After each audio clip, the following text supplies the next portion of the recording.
It has been meditated upon, argued and fought over for thousands of years. Hinduism is the world's oldest faith, and it brings together within it everything from the most soulful contemplation to the most boisterous rituals.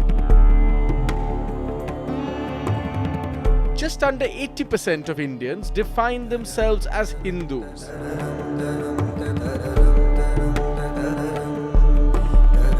India has been a majority Hindu country and the world's most diverse and plural nation for a very long time.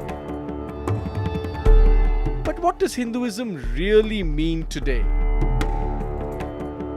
Can it address our deepest anxieties and our most pressing questions?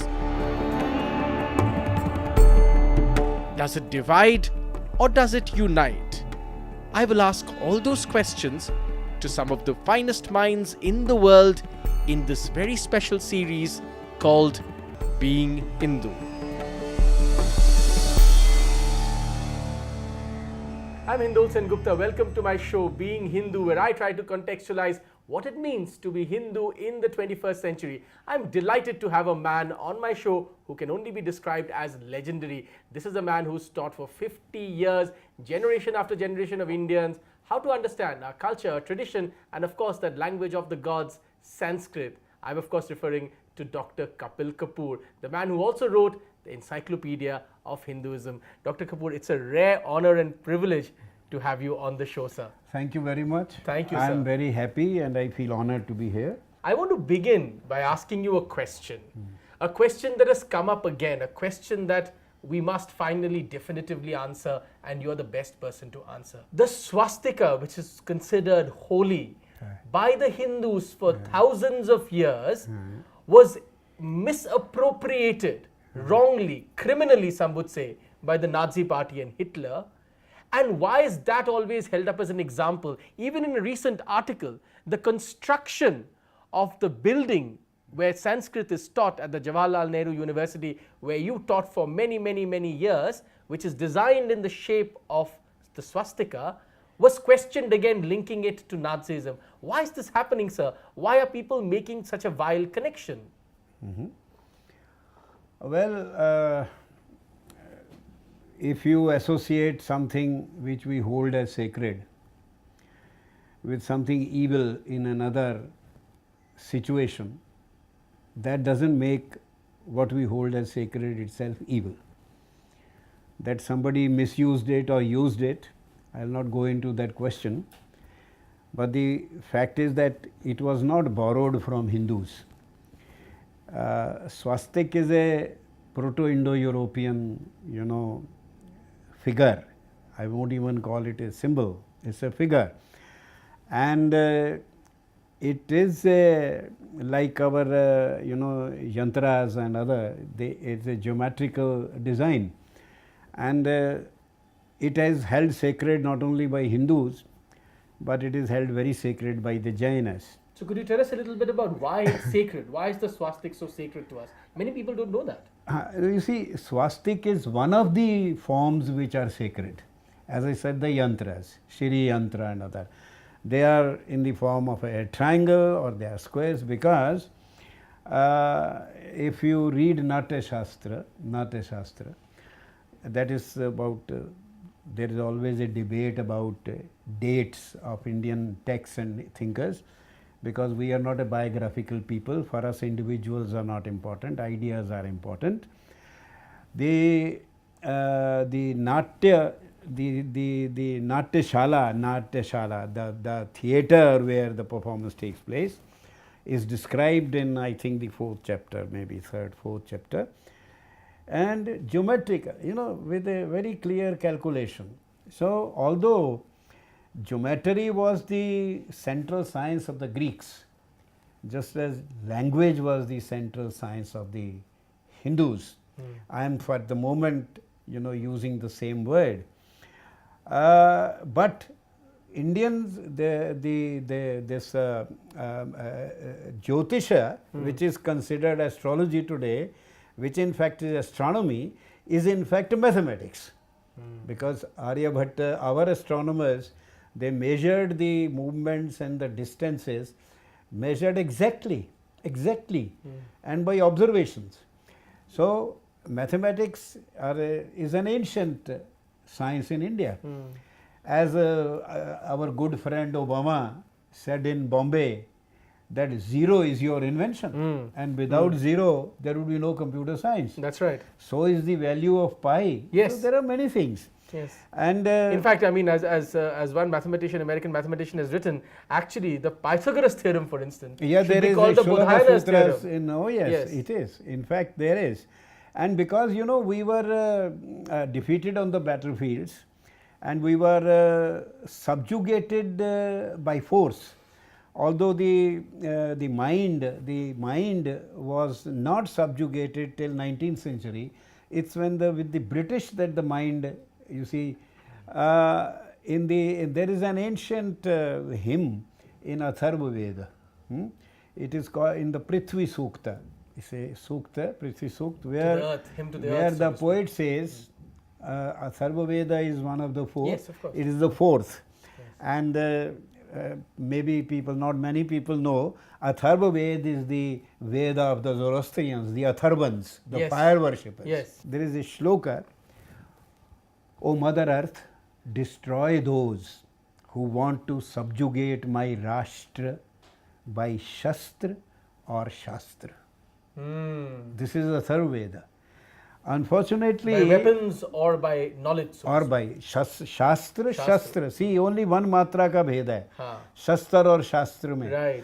And without Shastra, you cannot defend the Shastra. That's right. And, Without weapons, and you cannot. without Shastra, you have no civilization. That's right. No civilization. So civilization needs weapons and intellect.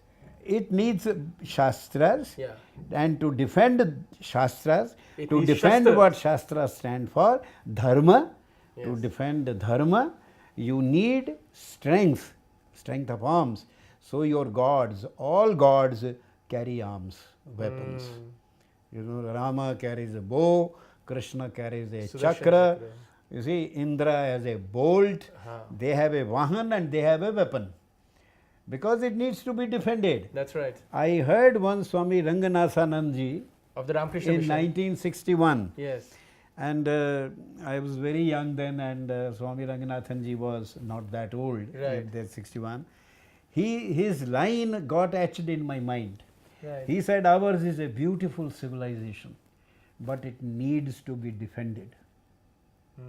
Defended. So you have in this country, in the tradition, in our intellectual tradition, a long I'm hesitating to use the word history. You have records of Yes. records of thinkers, records of dharma raksha. You see, That's the right. defenders of dharma. Dharma. Now the dharma has been defended both by Shastra and by Shastra. So man like Shankaracharya defended by Shastra. Yes. But also established the Nath Sampradaya, the Knight Templars, the Akhadas, Yes. the 10 Akhadas which still exist today. That's right, yeah. The sadhus, the warrior sadhu. Naga sannyasis. Right. The He warrior established the system. They were warrior sadhus. And Guru Gobind Singh, who is unique because he comes at you see, you begin with the Adi Shankaracharya Ji. and you come to Guru Gobind Singh in the 17th, 18th That's right. century That's right. through a long line of defenders. Yes. And Guru Gobind Singh is unique because he was 3 in 1. He was a poet, he was a soldier, and a he monk. was a monk. Yes. Because he wrote Shastras also. Yes. He fought with the Shastra. Yes. And he established an order, Khalsa, That's right. militant order. Yes. So you see, the Hindu way of life which is the alternative Yes. to contemporary civilization, the Yes. only alternative, Yes. which is why it is perhaps hated by all, because it is the alternative. And it is a natural alternative. The natural impulses of man, the natural, whatever we believe, whatever we have conceptualized, whatever we have constructed, we have done that emanating from the essentially harmonious nature of human beings. So you see, if you are born, a child who is born, he is in fact born a Hindu that way, because he smiles, he is aware of some power, and he is rid of, he doesn't have all the negative impulses, no avega, no avega, he is mera, tera, there is no other for him, but as he grows up, he picks up all these things. So tell me, sir, I wanted to ask you, if we did so many great things, and if we are so plural, how is it that we have banes and evils and worries and issues within our system? How is it if the Hindu way of life is so vast and so all-encompassing? Critics would say, what about the caste system? No, yeah. What about centuries of oppression? How did such a vital, integral, humane system also be capable of such injustice? It is pluralistic, there is no doubt about it. Right. It's pluralistic. Right. No other civilization says there is a given truth, Yes. but the wise, give it different names. That's right. Yeah. And there are different paths. Absolutely. And all paths lead to The truth. same truth, yeah. No other civilization says this. That's right. The modern civilization says globalization is a market, global market. We say the whole world is a family. No other civilization says this. And we are pluralistic. We have, you see, because, look, there are two sources of human knowledge. Right. Only two. Right. One is the Hebraic, the Yes. other is the Vedic. Right. They are two antonymous Yes. sources of knowledge. The Hebraic system, which generated three faiths, Judaism, Islam and Christianity, Judaism, Christianity and Islam in that order, and the Vedic, which has generated Sanatan Dharma, Jainism, Buddhism, Sikhism. Four. Now they are the West Asian religions and the Indic religions, so to speak. Yeah. Religions will not use the word. Faiths. You see, philosophies. because religion, Right. religion means religion has 5 elements. Fair enough. You see, it has a church, it has a text, it has a deity, Yes. it has institutionalization, Right. that is a priestly class, and there is heresy. Heresy. And in Hinduism, none of these things is That's there. right. We don't have a deity. Yes. You want to believe in God, go ahead. Don't want to believe in God, don't. You want to believe in one, fine. Want to believe in two, Sitaram, Sitaram.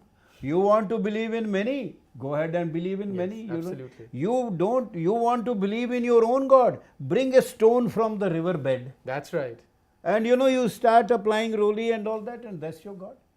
So there is a cafeteria approach in the Hindu mind to most of the fundamental Right, things. right. So it's pluralistic. It's pluralistic.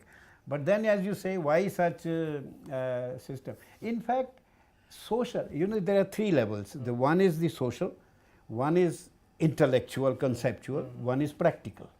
For any system, any way of life, or any civilization, you have to analyze it in these 3 forms. Now, in the social, remember one thing.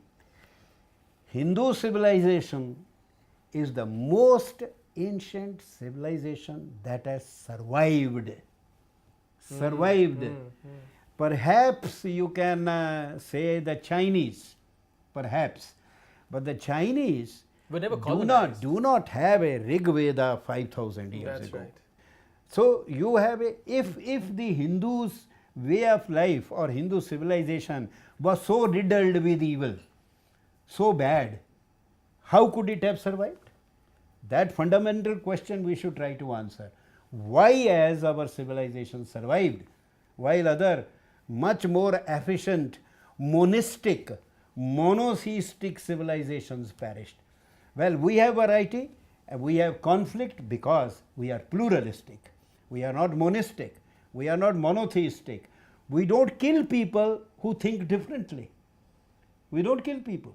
And that's why we keep on fighting among us, we keep on disagreeing, but we keep on living. Okay. Now, I was saying 3 ways you analyze: social and intellectual and practical. Yes.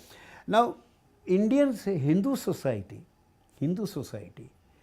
has certain institutions, Varna, Ashram, Dharma and Parivar. 3 key words. Now, varna is a word which is used for color. It is also used for caste, what we call caste.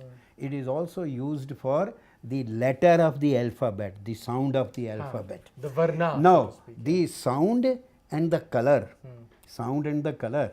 Now, if you look at the sound phonogram they make, you know, they make charts. Or if you want to paint the house, you ask him to get you a color chart.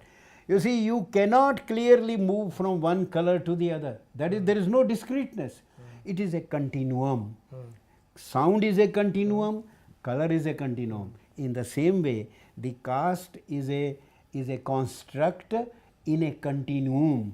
And we'll start with the definition of one. It's a continuum, and it is a horizontal system.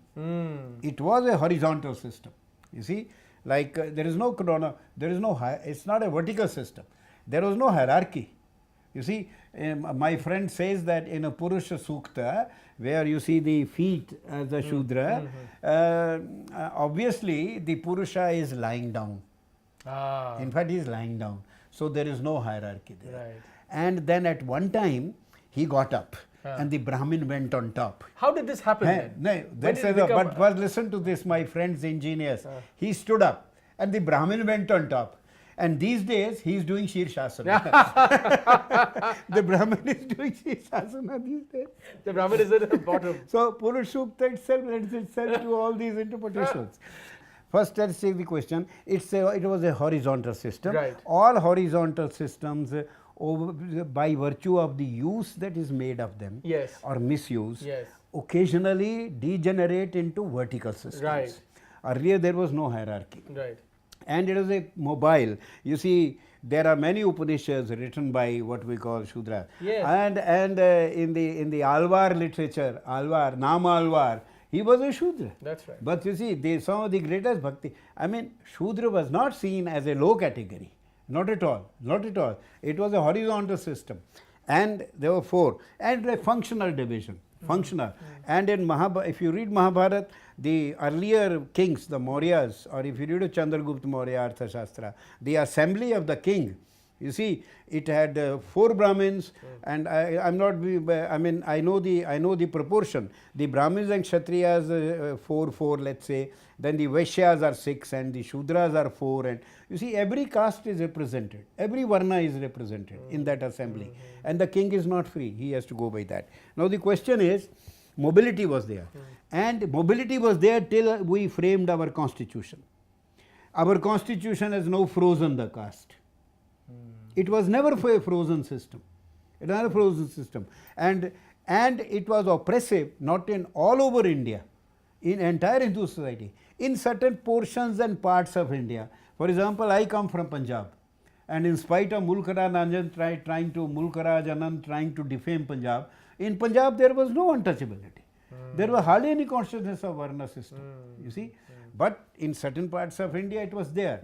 And one question that everybody must ask, from Mahatma Buddha to Mahatma Gandhi, everybody has criticized it. Modern people criticize it. Yet 2 things happen. In the constitution, you give constitutional protection to the system. Why? Secondly, all the great minds have been against it. Even then it survives. Why?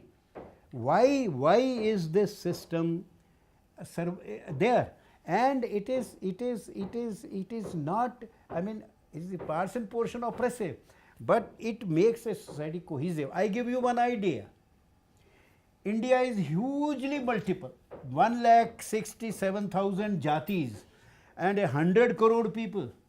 And if you just restrict yourself to one section, you know, the Hindus, let's say, although this kind of Varna division is there even in the Christians and others. And the Muslims, but then, Syrian Christians, for instance, have the same. Restricts it.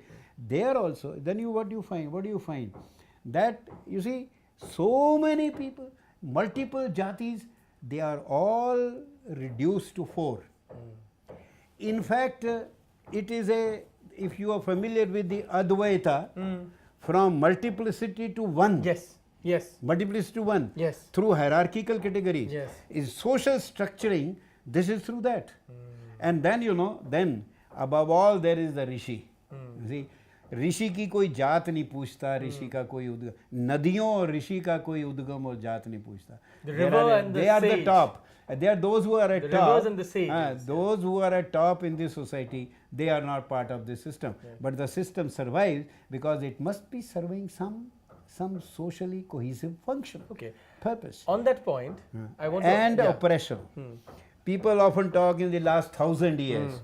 Now, in the last 1,000 years, all the Hindus were being oppressed in more parts of India, because Hindus were all subjugated people. Their temples were broken. They were not allowed to ride. They were not allowed to worship. They were not allowed to have their festivals. Where was the time for a small section to be oppressive to the other? And mind you, the great Bhakti movement, which is a theistic movement, Yes. which is a theistic movement which upholds the Hindu conceptual system, most of the Bhakti poets are from what we call the oppressed classes. They are not Brahmins. How many Brahmins are there in the Bhakti poets? movement. That's right. How many kings of India were Brahmins? True. And the Brahmanism and Brahmanical oppression, I think, take this opportunity Yes. to disabuse the mind of people who use the word Brahmanical without thinking about it. There were three sampradayas. The Brahman sampradaya, that is Vedanta, because Brahma is the category, and the Bauddha sampradaya and the Jaina sampradaya. The Bauddha and the Jainas called it the Brahman sampradaya, and they also called it the Vaiyakaranas, the grammarians. Now in English, unfortunately, Everything the becomes Brahma, Brahman, Brahman, Brahman, and the Brahmana Granthas, Brahman. And those are highly educated people, English educated people, when they read Brahman, Brahman, they thought it is Brahman caste. It is not. It is Brahman. People who cooperate with the core category of Brahma. That's right. Core category of Brahma.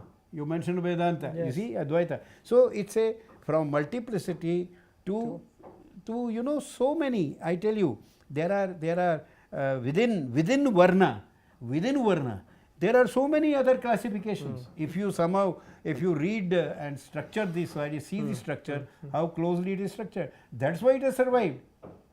Why it has survived? Because it is highly pluralistic, multiple, and basically all paths lead to truth. I want to then come, as we come to the end of this interview, to the word Hindu itself.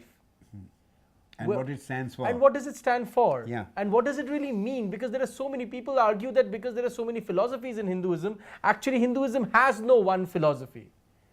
And that's taken as a negative. No. So if you could shed some light on that. First of all, the word Hinduism is a recent word. In the introduction to the Encyclopedia of Hinduism, I have written a long article where I have explained that Hinduism, there is no belief system as Hinduism. And if somebody tells me that tell us about the philosophy of knowledge in Hinduism, I don't know what is Hinduism.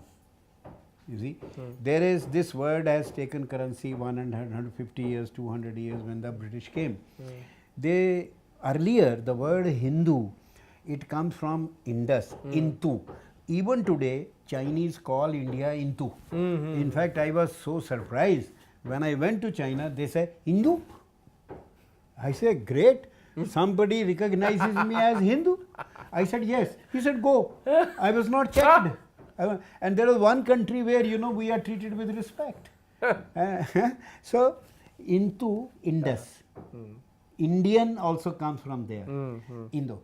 People who built civilization around Indus and who live beyond Indus. It's a Persian, old Persian word. Sa, Sindhu, river, Right. Sa becomes Ha. Ha. Jaise our Saptah becomes Hafta. Hafta. And Sorry, like Sapta Sindhu, 7 rivers. so Hafta. It's Hafta. Hafta. And Sa become Ha, Sindhu became Hindu. That's right. Those who live on the banks and Agalois are Hindu. It was a purely geographical term of people inhabiting a land till Gyaneshwar in the 12th century, 11th, 12th century, and then Guru Gobind Singh in the 17th century used Hindu in opposition to the oppressing religion at that time. Now, Hindu is not a religion. It's not a religion. It is the social structure, the conceptual structure, and the practical way of life of the people who inhabit this land. And it's basically, it's not a religion, it's a knowledge system. It is a powerful knowledge tradition, perhaps the world's largest repository of knowledge texts. Witness, for example, more than 10 million manuscripts which still survive in spite of the burning and loss of time and all that. It's a way of life. It's not a religion. And it is highly multiple, highly varied. I have no problem going into a church. I have no problem going into a mosque if they let me go. I have no problem going into the Gurdwara the Hebrew or the this. And or a synagogue, but I have no problem being an atheist. I have no problem being a total, radical and rejecting everything. I continue to be a Hindu. That's my freedom. That's why it is the alternative. It is not an imposition. Lord Krishna, after answering 17 questions of Arjuna in Bhagavad Gita, Yes. basically he is teaching him his duty. Right. Duty. In the 18th chapter, verse 63, he says, I have now told you everything. It is for you to decide. That is the freedom. That is the freedom that a Hindu enjoys. For convenience, we use the word Hindu, but one of the Sikh seminaries that invited me, they wanted me to speak on the Hindu knowledge. I told them, what is Hindu? You first tell me, what is Hindu? As far as I am concerned, you see, you are a Hindu, Sikhs are Hindus, Buddhists are Hindus, Jains are Hindus, Muslims are Hindus, everybody is a Hindu, people who live here, because there is something common. You can't deny the way we look at things, the way we look at life, it's common. And I told them that the first text of what you call Hindu, first text intellectual is Rig Veda, and the most recent text is Guru Granth Sahib. Rig Veda was the Vani of Rishis, poetry of Rishis. Guru Granth Sahib is the poetry of Bhaktas. That's right. Bhaktas from all over India, just as Rishis were from all over India.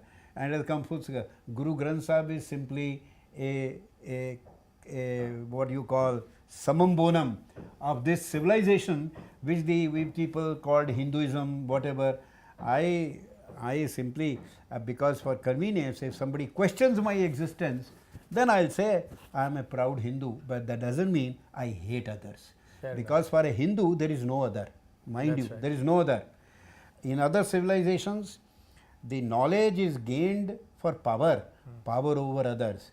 But here, I am told, I must gain knowledge, but for power over whom? Over myself. Yeah, the because I am my enemy, I am my friend. The other is in me, not outside. My last question, do you believe India is a Hindu country? Well, I think it is. It is. If you go by the community of consciousness, Yes. attitudes. But not in the, so culturally you're saying, civilizationally. Intellectually, socially, and all, even in practice. For example, pilgrimage. Pilgrimage is a social practice. Yes. Tell me who doesn't do pilgrimage in That's India? True. So culturally, right? But that is not, again, that is not divisive. That's what people don't understand. That's not divisive. That's not divisive. That is not to keep away anybody. No, this is no, not, because the no, Hindu doesn't no. say, as you said, doesn't think of the other. There's no other. And you see, for example, don't you think Christians or Christianity has hundreds of internal divisions? Yes. And yet we call them Christian. Islam has so many divisions. In fact, everybody knows that they have divisions. Yes. But they are all, we call them Islamic system. That's right. So, Hindu system has so many divisions. The only difference is that there is a tolerance Yes. and an acceptance, which is a feature of this. And the people who criticize, the intellectuals who criticize, they are all basically Hebraic. They are oriented in that monistic, monotheistic Tradition. हाँ, एक होना चाहिए. कौन सा है? Matter or mind. Matter or mind. and you have to take your choice.